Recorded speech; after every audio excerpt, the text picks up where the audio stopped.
Ari, this is Geordie Prepper. This is another episode of Prepper's Perspective. I've got with me Darren, who goes by the handle crazybgadventure on Steam. Welcome to the show, Darren. Thank you very much. Nice to be here. And why crazybgadventure? Are you on like some sort of crazy adventure, or what's the crack with that? Yeah, you could say it. I mean, like how I got from the UK to here in 3 years is still kind of like, I'm still reeling from the after effects, so to speak. And it has been a bit of an adventure so far, so I thought the name was really fitting. And whereabouts are you now? I'm in Bulgaria. I live in the northwest of Bulgaria, very close to the Romanian border, actually. The biggest town to me is a place called Vidin. And I'm about 2 hours away from Sofia, which is the capital of Bulgaria. So why Bulgaria? What made you choose Bulgaria? Well, I wanted to live in another country for, God, ever since I can remember now, because I just wanted to experience another lifestyle and another culture. And I had the chance to do it back in 2005, where I was going to buy a place in North Spain. At the time, the house over in the north of Spain was really cheap. And I was going to move, but then the people that we were going to invest with, I didn't kind of trust one of the people, and I decided to pull out. And then it's one of them things that when you do it, 5 years down the line, you're kind of kicking yourself and thinking, if I had have done it, I would have been set up now and no debt and this, that and the other. And then about 3 years ago, I happened to come across a blog called The Good Life Bulgaria, run by a couple called Andy and Marie. And I read that they had basically bought this house on eBay, and then they had never been to Bulgaria in their lives. And they decided that they were just going to leave the rat race, so they packed up everything and moved. And I thought that was such an amazing thing to do, and such a risky thing as well, but they loved it so much. And I happened to speak to the other half about it and said, you know, I've been reading about this couple who bought their own house, and then now they're basically mortgage free, and they've moved. And the next thing I know, which I didn't actually know anything about, but the other half had actually went on eBay and had a look. And then on the Sunday morning, I woke up to find out that we had bought this house on eBay. And it was like ridiculously cheap. I mean, we haven't even got the house anymore, but it was, I think with fees, it was like 1,200. And that's how it all started. We're booked up. I think we bought it in the January or the February. We booked the flight to go over in March, and just fell in love with Bulgaria. And then we just worked tooth and nail afterwards to make sure that we could do everything that we can, because we wanted to move over as quickly as possible. And then fortunately, it's a year ago today, not today actually, a year ago, 2 days ago, that I left the house in the UK and we moved over here on the 5th of April. So it's coming up to a year now. And does it fit in with wanting to be like independent and off-grid? And in a sense, it's kind of a yes and no. It's really good because that I can wake up on the morning and I think, I don't have to worry about paying a mortgage payment. I don't have to worry about paying rent. This is mine. I've always going to have a roof over my head. So in that sense, it is. But some things that Bulgaria doesn't yet offer that you could get in the UK, like it's with you saying about the off-grid, we burn wood to keep warm. They don't have gas. Well, they don't really do gas central heating here. And I live in a rural area. I live in a village. But you can't really get solar here. Now, in the UK, the house that I had in the UK, we had solar. And you did see a benefit of using solar and, you know, relying on the grid for things like electricity. But here it's not the case. And it amazes me because whilst I look out the window today, it's very, very grey and very, very foggy, but it's not normally like that, even in the winter. It's crystal blue, clear skies, beautiful sunshine. So it's the perfect climate for solar. And yet they don't do the same system as what they do in the UK. You can get solar here, but you only benefit from it if there's a field full of solar panels close to you, which there isn't actually here. I think the closest one's about half an hour away from here. And how's the lifestyles different in general from England to Bulgaria? Is it like are people there more independent naturally, or due to lifestyle, or? Yeah, it's the lifestyle's very, very different. It's a lot more. I find that a lot of Europe's the same, actually, apart from the UK. That the lifestyle's very laid back. It's very relaxed. It's a very manana lifestyle. Nothing's a problem to Bulgarians. So when you look at the Bulgarian way of life, especially where you look at the villages, Bulgaria once was a communist country, and I think it left communism in 1989 to become a democratic country. But because of its communist roots, a lot of Bulgarians did things like they grew their own food and they kept their own animals, and that's how they did it. The whole thing was about growing foods and preserving them for the winter and surviving. But even though now that they're a democratic country and they're no longer following a communist under communism, they still do that lifestyle. So they're still growing their own tomatoes, they're still growing their own vegetables, they're still rearing their own animals. Of course, the cities are very different, but the rural areas, I mean, literally every village that you go, every house that you see, they will have, in the summer, they will have a garden with plentiful produce, all organic, that they rear themselves, and they do it year in, year out. And it's just an amazing thing to see. It's very different. And they're so welcoming and friendly. Our neighbours are wonderful. The Bulgarians, the wonderful people. And last year, the amount of surplus produce we got off them was unreal. I mean, every day I was coming back to like buckets fulls of vegetables, like courgettes and peppers and tomatoes and onions, and there was just an amazing amount, and you couldn't have starved even if you wanted to. You couldn't have starved because there was just so much being given to you all the time. Do you see any influence from the West starting to creep in there? Like, do you get more fast foods, or is that starting to like become like, is the change in from communism to more of like a Western lifestyle starting to show? Or? Yeah, I mean, more so since Bulgaria's joined the European Union, and their catching up with Western has been very, very slow. But now it's starting to speed up. So where I live, you don't have things like the biggest town. You don't have things like McDonald's, Burger King, fast food chains. There's no Subway. There's nothing like that there. But at the same time, you've got things like an amazing amount of cafes and restaurants and that do incredible food.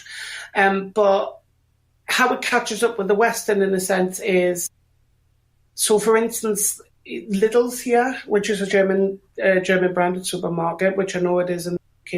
It's in the UK. Now, only recently, you couldn't get bacon. Only recently, and I'm talking very, very recently, like November, they've started selling bacon full time. You could only ever get bacon when English Week was on, and that wasn't always guaranteed as well. So now bacon is widely available. So yes, it is starting to catch up more with the West. If you went to the capital, Sofia, you'll see it's very, very more like the West than what it is where I am. The villages are like a step back in time. It's very, very different in village life compared to city life. So would you definitely recommend to people to seek out these sorts of places like Bulgaria, like if they're going off-grid or homesteading, or, you know? If what my advice would be is, I absolutely love it here. It's such a stress-free life. So if people are considering something like a homestead, the benefits why a homestead would be good here is because back in the days of communism, when everybody had a property and everybody had land and everybody had the same size land. So the land that you get with the property is plentiful. It's more than enough, really, in order to be able to do things like hand rear animals and grow your own vegetables. So not only that, but the housing market at the moment is still very, very cheap, although I can't say that's going to be forever. But right now it is. If you went over to the Black Sea coast, it's a lot more expensive there. But the reason being is because it's attracted for more holidaymakers than homesteaders. But if you look around the villages, there is an amazing amount of property available. But as a word of warning, be prepared to get your hands dirty, because a lot of the properties are dilapidated. They need a lot of work to bring them back to the true kind of like restoration, to the true beautiful look. But if you enjoy doing things like that and you want to do it off your own belt, then by all means, definitely research it. I think that Bulgaria is so forgotten in the European Union. And at the moment, it's president of the EU committee, which hopefully might put it on the map.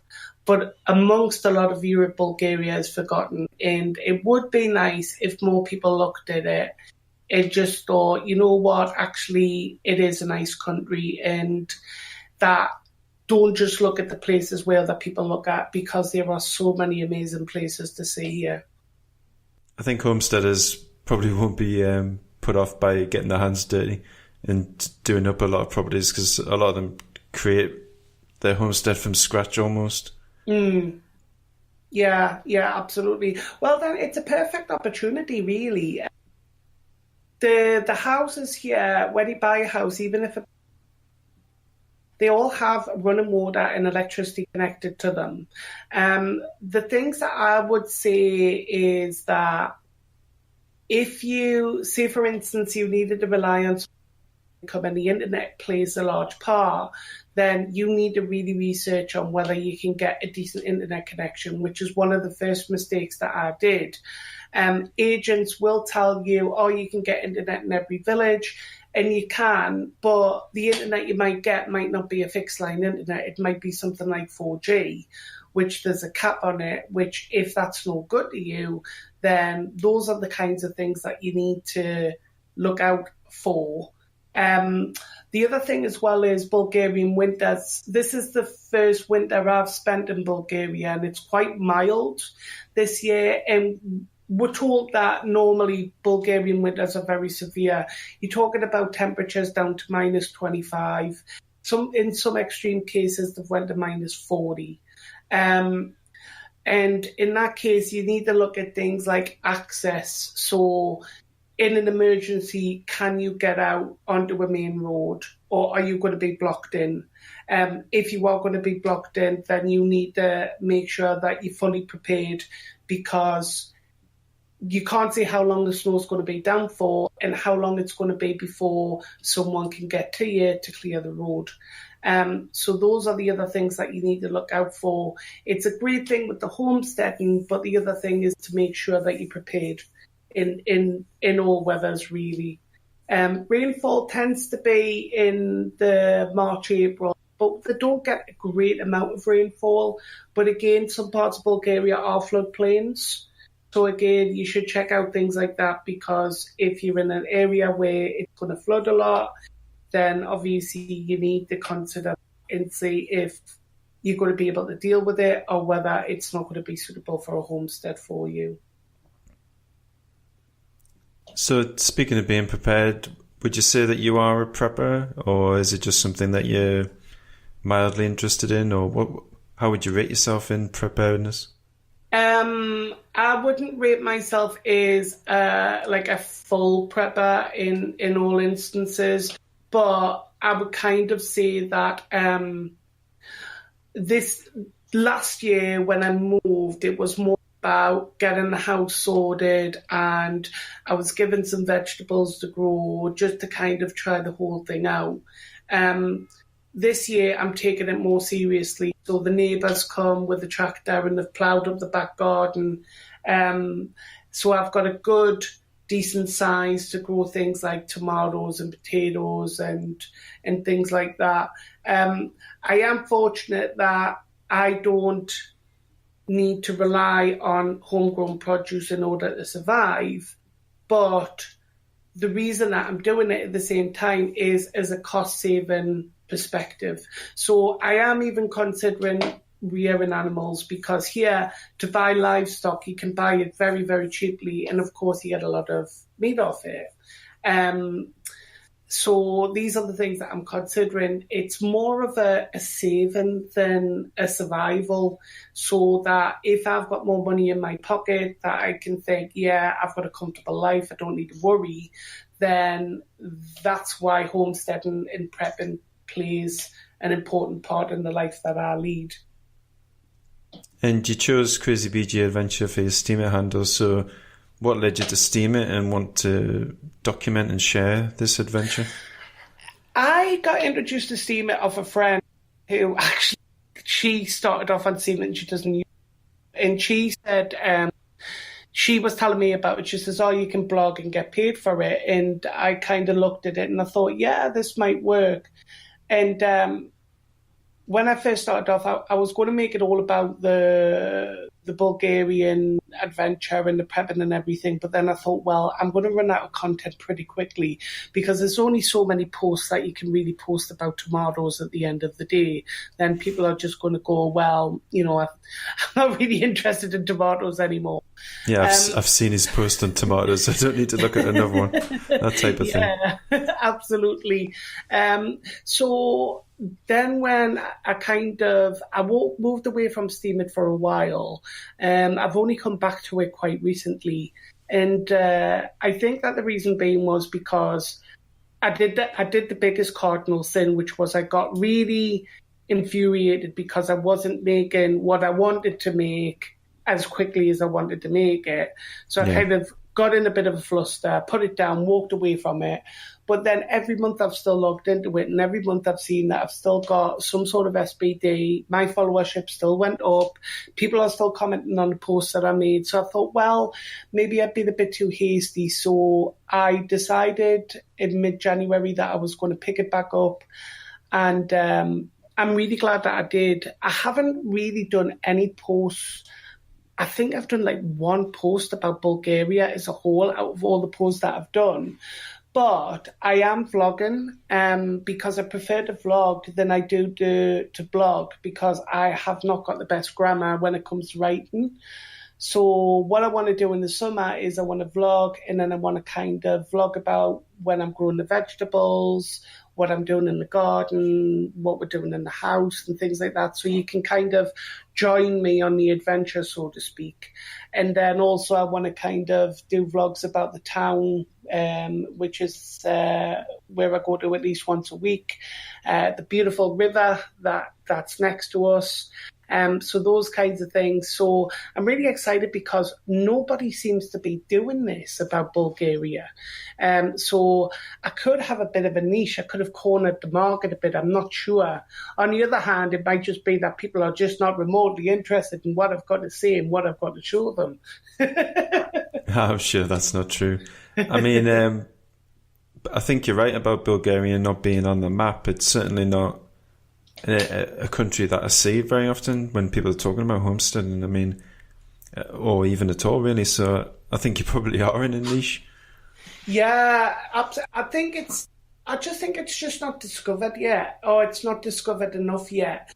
But at the same time, I think that the homesteaders themselves, they are, what was it?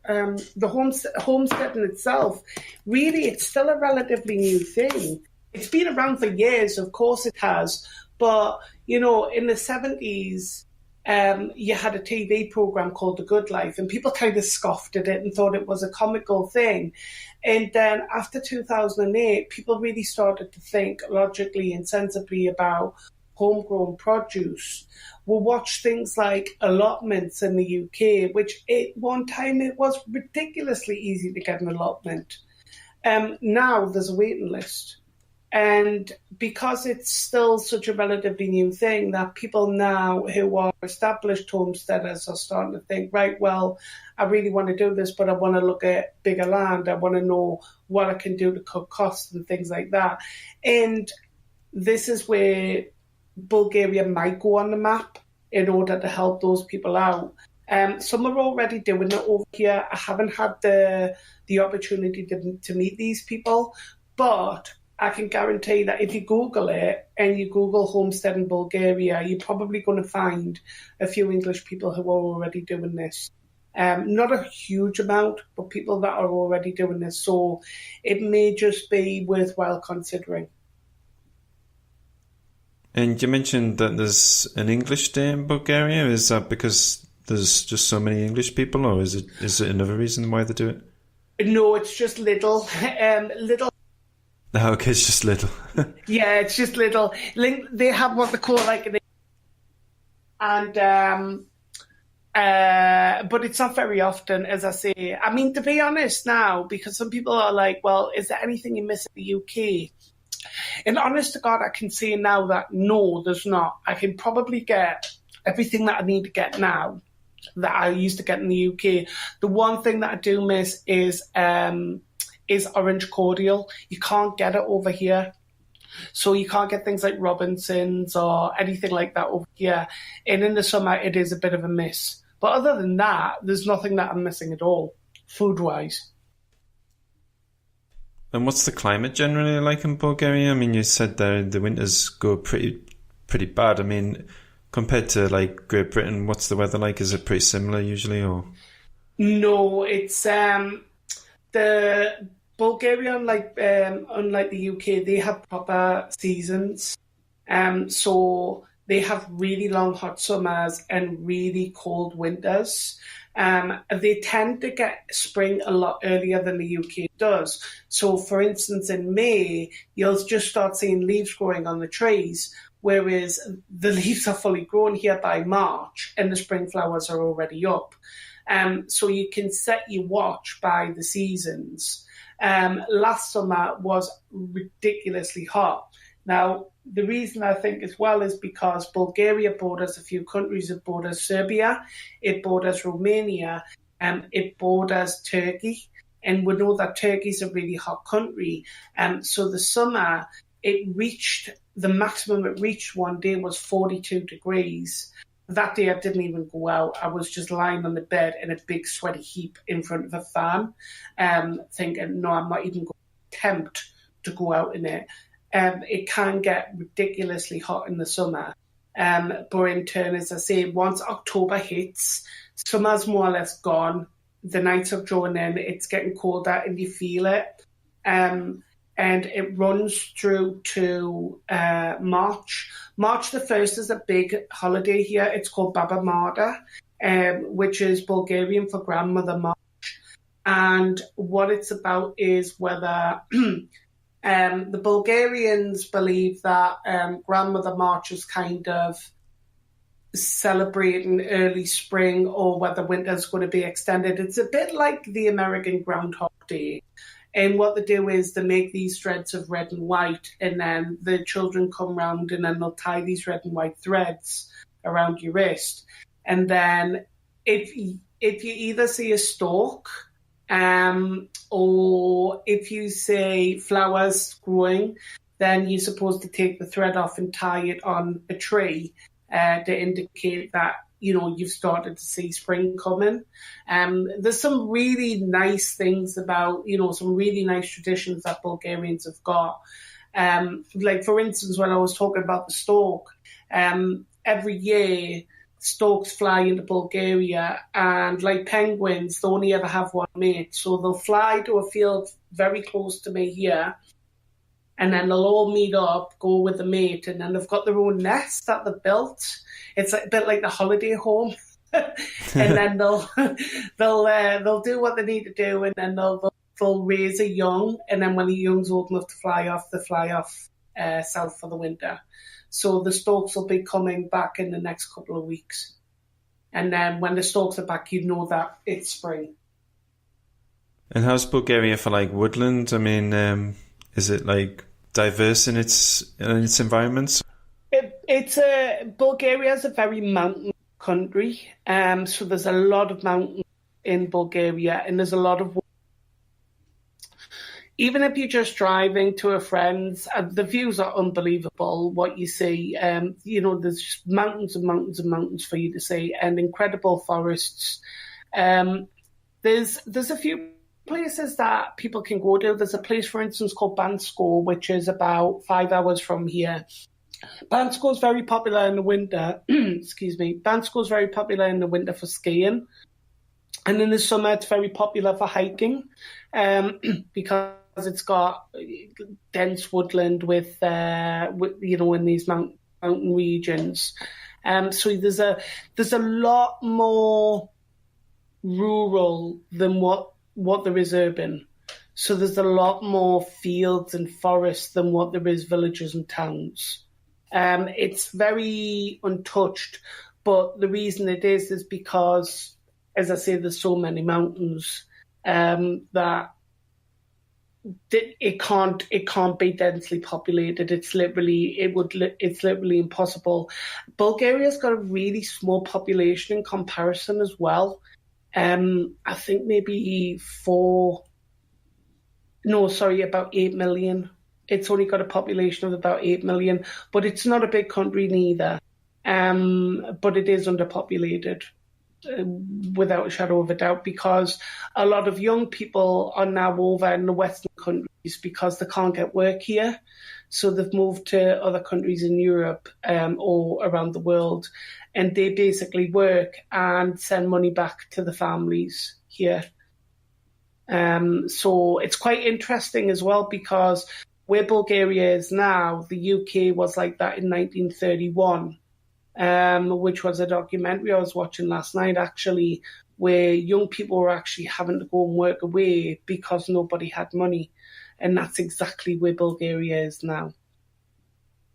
And where do you see Bulgaria's future in the whole world stage? And what sort of where does it stand on, things that are happening in the world? Do the locals take much interest in what's going on, or are they just, is it not something that's really going to affect Bulgaria? It's quite quite an up-and-coming thing. More and more is happening all the time. So, for instance, there was a protest last Saturday and the Saturday before, because Bulgaria, when we first started, were in poor condition, very, very poor condition. And the EU is ploughed a load of money into the road network to have the roads resurfaced. But the problem is now is the main road is a single carriage.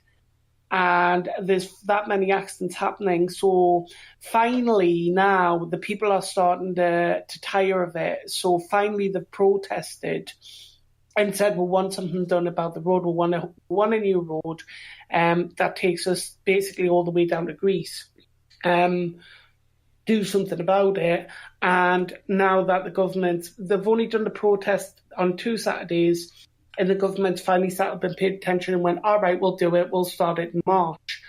And Vidin of the Northwest is very left out amongst the rest of Bulgaria.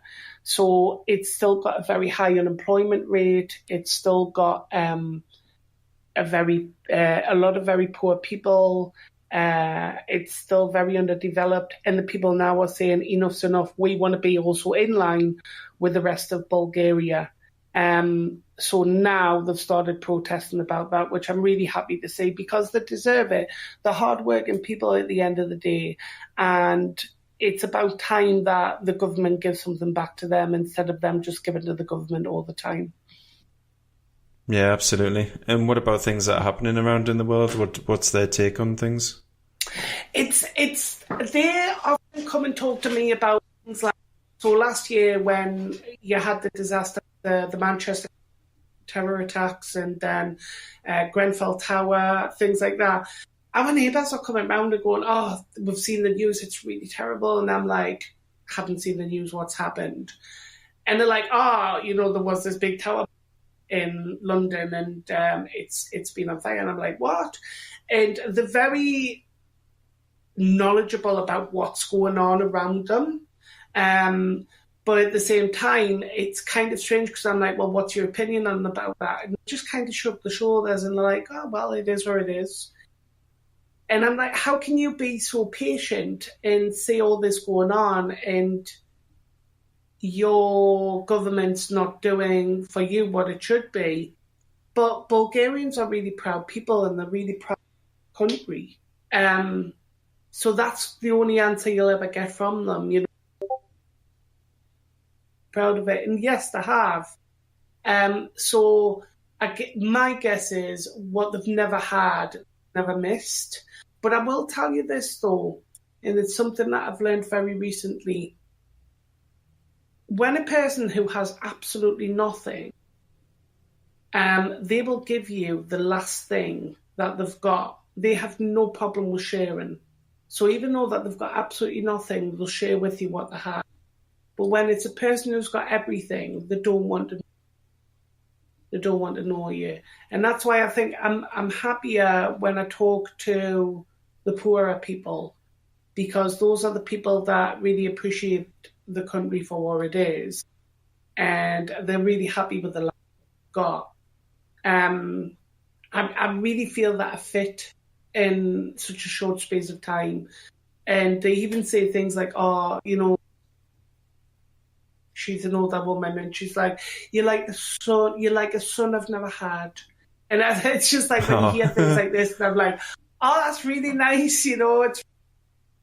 I don't speak fluent Bulgarian. My Bulgarian is coming along, but we speak on Facebook a lot as well. Like she messages me like every day. "Hi, how are you doing? What have you done today? What are you doing now?" Or she'll invite me around for coffee, and they're just really lovely people. They couldn't be more helpful. They've got so much respect. It's unbelievable. Mind you, a lot of Bulgarians as well think that all English people are millionaires. Don't know where they've got that from, but they do. They think we're all millionaires, but we're not, unfortunately. Yeah, I'm really not sure where they got that from. It's certainly... Yeah. I don't know anyone who's a millionaire here. Yeah, I think it's because it stems from communist days. Because in the days that they were communists, excuse me while I pour a log on the fire. Yeah. We'll go back to the, if you hear a squeak, by the way, for the listeners, we were just talking about me and Geordie there, that it sounds like an ironing board. It's not, I promise it's the door open. But going back to the days of communism,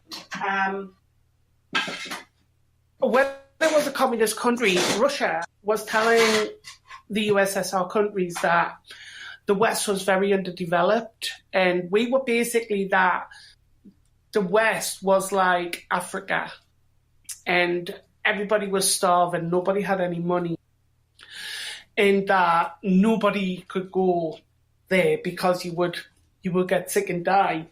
I learned a lot. You had to have things like a visa just to go into town. You had to get a special permit. You couldn't just leave the village. So when the Iron Curtain fell, what then happened was they seen the West for what it truly was. And naturally, because we had a lot more than what they did, they thought that everybody was super rich. They thought that everybody must have lived in a mansion and this, that, and the other. And I think that's why a lot of, especially the older generation, think that everybody's rich, everybody's millionaires. Because for them, it's such a culture shock. Even now, I mean, it's nearly 30 years since the fall of the Iron Curtain.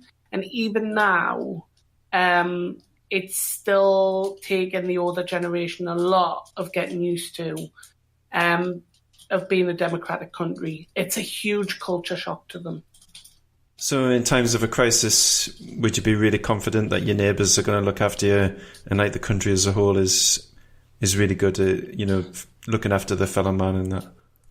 Yeah, I would say so. If there was any signs of trouble or anything like that, I think that the neighbours would immediately come and warn us about whatever's happening and look after us and make sure we did what we needed to do. A bit of a funny story, actually. Last year, every year there's a certain day that's celebrated, and I think it's got something to do with a war. Now, what they do is, we have the 11th of November, the 11th hour, the 11th minute. They have theirs, but it's something like June or July. Now, instead of having a minute's silence, what they do is they signal off the air raid sirens. Well, nobody told me this. So I'm sitting one day and all these air raid sirens are going off. And I was like, what on earth? And I ran outside and I'm like looking at the other half, like running to the neighbours going, what's going on? We're being invaded. And the neighbour's like, it's okay. It's just a Remembrance Day. It's nothing to worry about. So, but I'll tell you what, I have never, ever, ever worried as much as when those sirens went off. I just thought we're being invaded by like Russia or something like that. I was like, oh, that's it. I've been here 6 months and I'm going to die. See, you thought stuff had hit the fan and... Yeah, basically. But I can't say... I mean, the neighbouring... I mean, Serbia's another neighbouring country, and Serbia had the Bosnian War back in the 90s. Now, I've been to Serbia a good few times now. Serbia's a beautiful country. It's another up-and-coming country, actually. There's a few people there now using it as a holiday destination. It's not part of the EU yet, but I think it wants to be. And there's a place called Zajčar that I go to regularly. It's very, very cheap place to eat. That's the other reason as well about it as well. It's so cheap. The price of everything compared to other places. The cost of living is so low. And again, in Serbia, that you can eat. You can have a 3-course meal and a drink for £10. You can eat like a king. You can live like a king here on very, very little money. Do you think that'll change, though, as the popularity goes up? What worries me is Bulgaria want to join the EU, and if they do, it will ruin it, because what will happen is then you won't go off Bulgarian inflation, it'll go off the European banks inflation. And I talk to many Bulgarians around here and they're like, it's a good thing. I'm like, well, it's not really. And I says, because Bulgarians here, if I can, for the purpose of the listener, a Bulgarian's going to make a month between £200 and £300. They don't have a lot. They do not get a lot of money. Many people are starving. Now, they think that if Bulgaria joins the euro, it's automatically a good thing because they're going to get more money. But Bulgaria has never said that they are going to get more money. They'll only get whatever the equivalent is. Now, at the moment, ever since the euros came out, it was always going to be the case that Bulgaria was going to join the euro. And at the minute, the euro's pegged to the leva, which is the Bulgarian currency.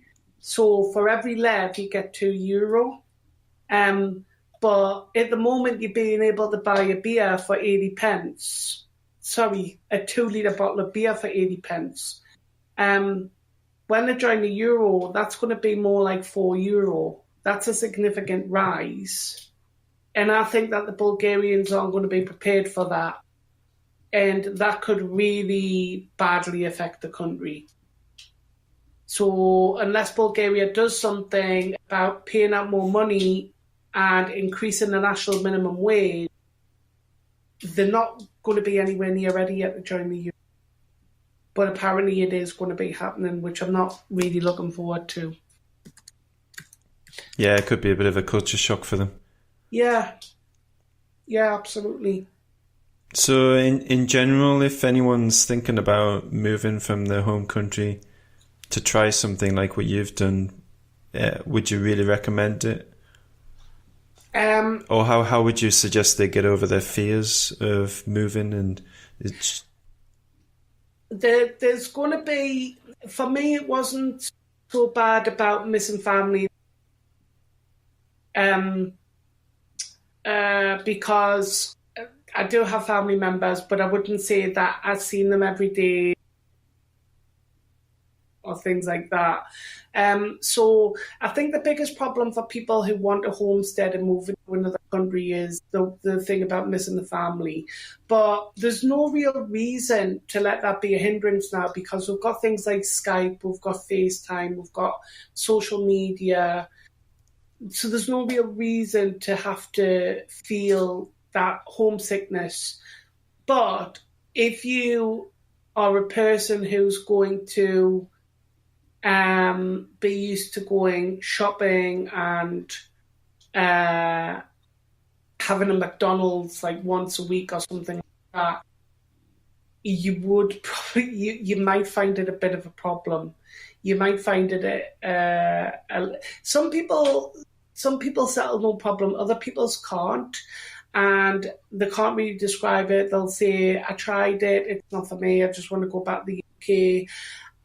I think the biggest problem as well would be the language. Try and learn, wherever you choose that you want to move to, try and learn some of the language, not English, because that can help massively. You don't have to be fluent, but it really helps if you're able just to say things like, how are you? My name is, can you tell me where is?